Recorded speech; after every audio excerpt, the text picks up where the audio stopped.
Une île flottante d'ordures, ce sont les propos qu'a tenus Tony Hinchcliffe, un humoriste, durant la campagne électorale de Donald Trump, en parlant de l'île caribéenne dont est originaire l'artiste dont je vais te parler aujourd'hui, Benito Antonio Martinez Ocasio, que tu connais probablement bien mieux sous le surnom de Bad Bunny. Going on, like I don't know if you guys know this, but there's literally a floating island of garbage in the middle of the ocean right now. Yeah. I think it's called Puerto Rico. Avant de continuer la vidéo, n'hésite pas à t'abonner et à activer la petite cloche pour les prochaines à venir, parce que cette année, je vais reprendre les longs formats et on continue tout de suite avec celle-ci. Mais qui est Bad Bunny ?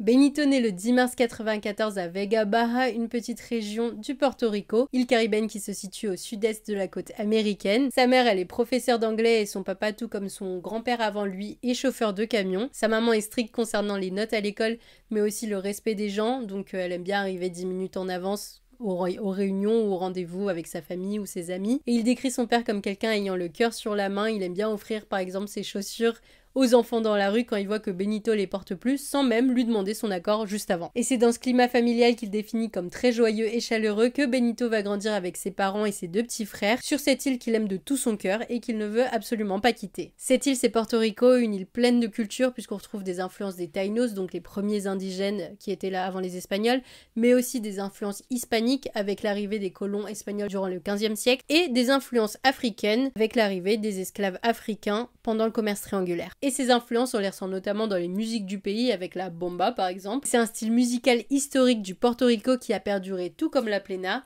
Je vous mets un extrait.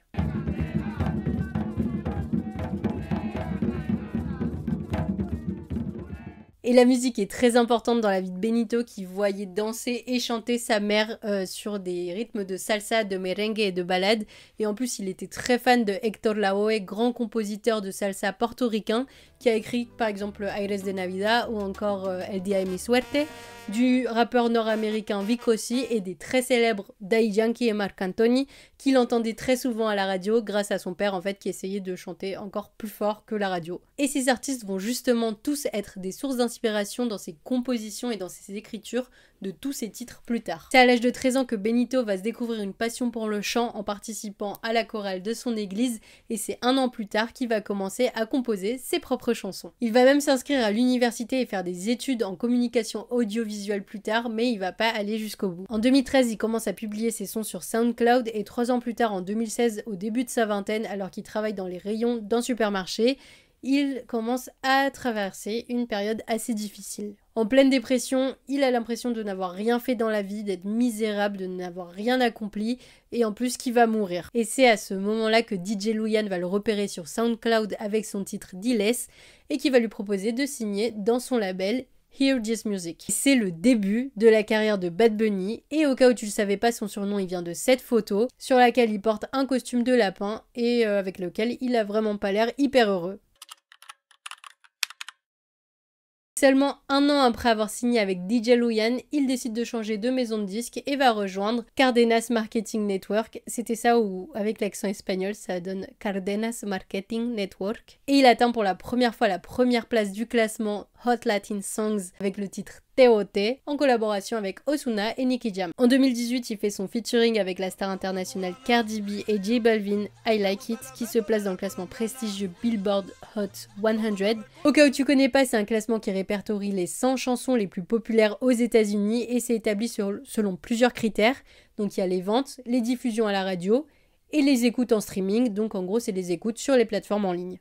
Et durant cette même année, Bad Bunny va atteindre la 5e place de ce même classement avec son titre Mia en featuring avec Drake. Il faut vraiment se rendre compte que seulement 2 ans après avoir été signé et seulement 1 an dans sa nouvelle maison de disques, il déchire déjà tout. Même si ses plus grands succès à cette époque sont principalement des featuring, ça n'empêche que ces morceaux se classent parmi les plus gros hits du monde. Et en plus, il ne s'agit pas de n'importe quel featuring, puisqu'il collabore avec les artistes internationaux les plus connus et les plus hype de l'époque. Le 24 décembre 2018 marque une toute nouvelle étape dans la carrière de Bad Bunny, puisqu'il sort son tout premier album Por Siempre, qui se classe directement à la 11e place du US Billboard 200. À côté de sa carrière musicale, je vous l'ai dit, Benito, il aime énormément son île et il n'hésite pas du tout à prendre parti politiquement quand il sent qu'elle est en danger. Et c'est le cas en 2019 puisqu'il se joint aux manifestations contre le gouverneur Ricardo Rossello et sort le titre Afilando Cuchillos qui signifie aiguisant les couteaux en collaboration avec Residente, anciennement membre de Calle 13 pour ceux qui connaissent. Dénonçant la corruption et les abus de pouvoir, le morceau devient un symbole de leur révolution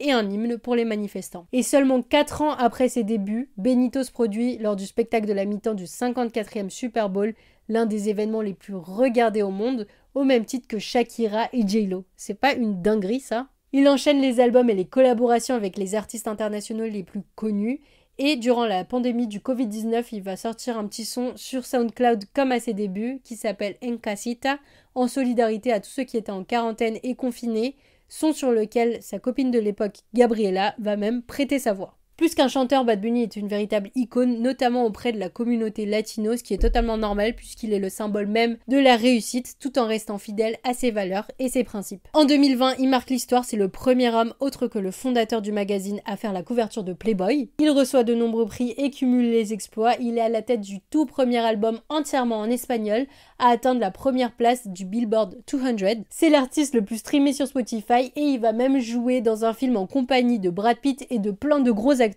Bullet Train. Et il sort un court-métrage en collaboration avec les créateurs des Simpsons, Te deseo lo mejor. Sachez que j'ai pleuré en regardant ce court-métrage. Et à côté de ça, il est super fan de catch depuis son enfance comme nombre d'entre nous et il signe un contrat à la WWE et fait ses débuts au Royal Rumble le 31 janvier 2021. Et en 2022, Benito sort son 4e album Un Verano Sin Ti qui pour beaucoup jusqu'ici était indétrônable. Icône de mode et muse de Jacquemus, il va co-présider le Met Gala en 2024 et cette même année, il va être un des artistes les plus attendus à performer sur la place Vendôme à l'occasion du Vogue World Paris. J'ai sauté quelques albums et quelques années, mais comme je vous l'ai dit, Bad Bunny c'est un artiste de talent et polyvalent, non seulement chanteur, rappeur, compositeur, catcheur, acteur et réalisateur. Et le 5 janvier 2025, pour bien commencer l'année, il nous sort ce nouvel album, Debí tirar más fotos, qui signifie j'aurais dû prendre plus de photos. Et c'est pour moi le meilleur de ses albums. Et de loin. En termes d'histoire, de sonorité, on retrouve de la salsa, de la trap, du reggaeton, de la plena, du dembo, mais aussi en termes de recherche et d'écriture, en termes de tout en fait. Pour vous remettre dans le contexte, l'album il commence un été à New York avec le premier titre de l'album qui est Nueva York. Une bonne salsa qu'il remixe avec du dembo et pardon mais pour introduire cet album en termes de sonorité, il a fait fort parce que ça te met tout de suite dans une ambiance de festivité mais aussi de nostalgie, d'anciennes et de nouvelles génération, comme il le dit en fait, con reggaeton y dembo, ça te met tout de suite dans le bain. Le deuxième son, on quitte l'été à New York et on va à Porto Rico et c'est là que commence réellement son histoire. Et quoi de mieux pour raconter une histoire, pour commencer les bases, pour reprendre les bases, que de reprendre des bons basiques et de repartir sur des bons basiques. Et c'est pour ça que Voy a llevarte pa' PR, c'est le reggaeton classique, pur et dur, comme tu l'as jamais vu. Dans Voy a llevarte pa' PR, il est tellement dans le basique du reggaeton, dans le classique du reggaeton, qu'il va même faire des références à des sons des années 2000 qui nous ont marqués. Je vous mets des extraits tout de suite.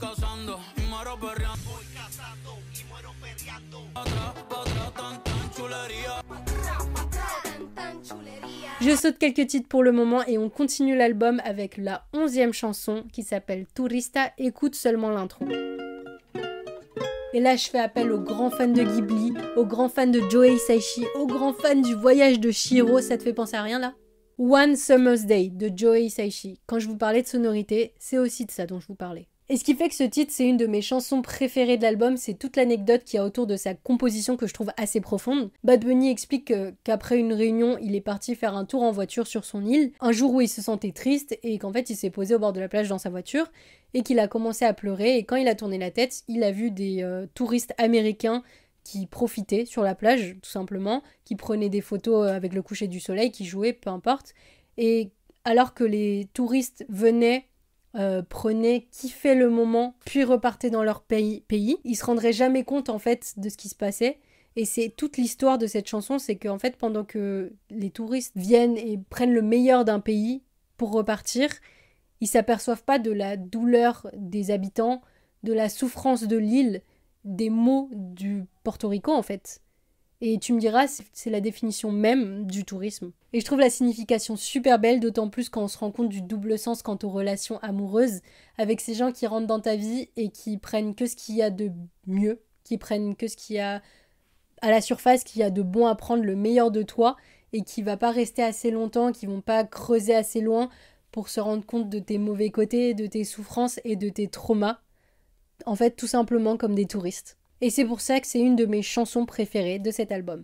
La Mudanza, 17e et dernier titre de cet album. Dans cette chanson, Benito y raconte la rencontre de ses parents et il se compare même à un Pokémon légendaire dans cette phrase « Lugia, ho ho, cabrón, yo soy legendario ». J'étais obligée de la relever celle-là.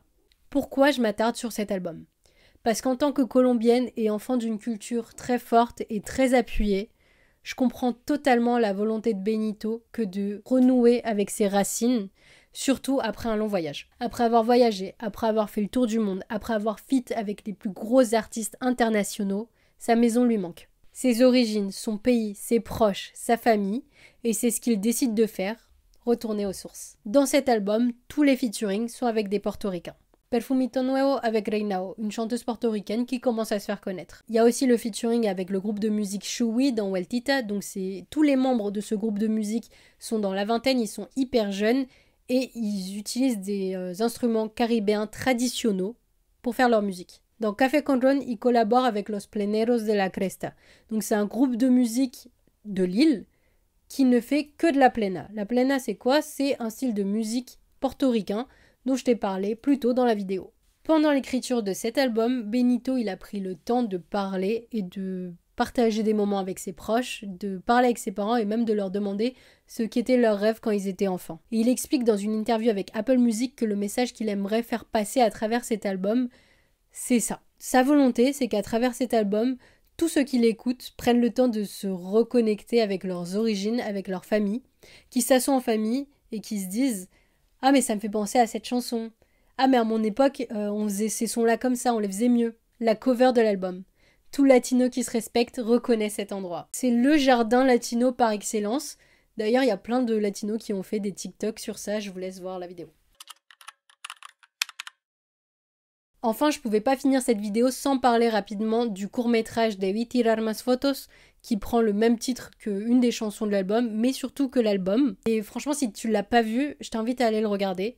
Mais reviens après parce qu'il faut que je te l'explique. Déjà, dans ce court-métrage, vous allez voir Jacobo Morales, du coup c'est le monsieur qui joue la personne âgée. C'est un portoricain très connu, c'est un acteur et poète, et il est en compagnie de Concho. Et ce monsieur, il nous parle de l'ancien Porto Rico qu'il a connu quand il était jeune, et qui dit qu'il a bien changé, qu'il regrette, et il se dit même qu'il aurait dû prendre plus de photos.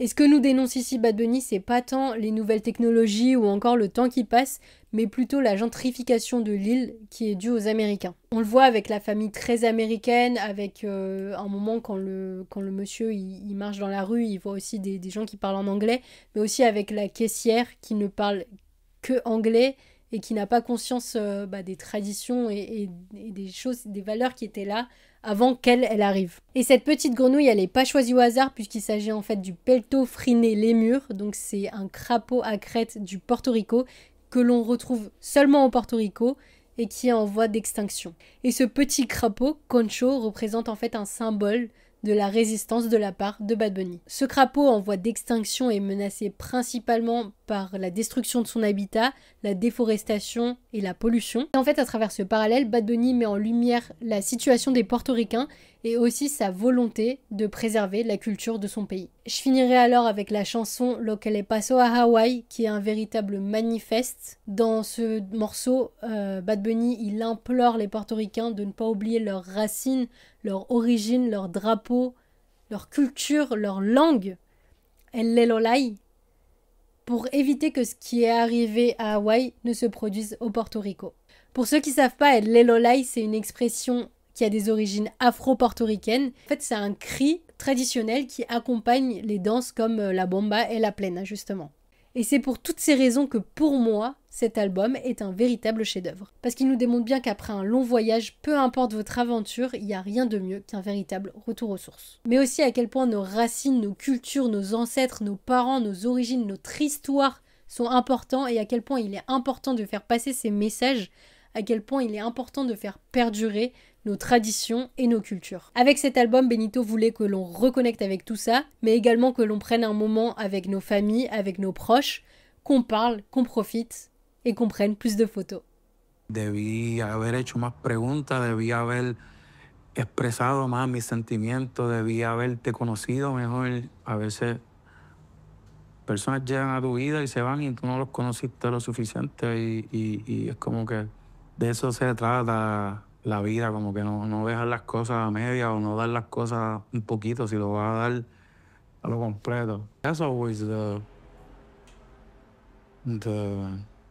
goal, like bring happiness and bring joy to people. That's one of the reasons that I create and I make music is I feel that there's nothing bad happening in the world and in my life when I'm creating music. I hope that people who feel that too also when they listen to my music, like, fuck, I don't know, I had a bad day today, but now I'm listening to this and I feel better.